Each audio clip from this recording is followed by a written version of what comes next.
Сегодня подписчикам Freedom Media хотелось бы порекомендовать отличное фестивальное кино из Казахстана под названием «Мадина» режиссерки Айжан Касымбек.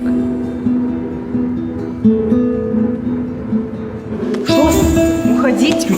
Фильм был впервые представлен в 2023 году на международном фестивале в Токио, а дальше он прошелся по нескольким престижнейшим смотрам по всему миру, собрав, среди прочего, такую важную награду, как премию кинокритиков в номинации за лучшую операторскую работу. Как можно понять из названия, события фильма крутятся вокруг девушки Мадины. Главная героиня – молодая мать-одиночка, воспитывающая маленькую дочь и приглядывающую за младшим братом и собственной мамой. Живут они на западе Казахстана, где холодная зима сочетается с бушующими волнами Каспийского моря. Ландшафт фильма дополняет мир Мадины, привыкший выживать в суровых условиях. Днем девушка преподает танцы детям и взрослым, а вечером работает танцовщицей на мероприятиях. Перерывы между сменами она проводит с семьей, взваливая на себя проблемы близких людей. В итоге «Мадина» — это очень личное кино, которое, тем не менее, способно отразиться в сердцах большого количества казахстанцев.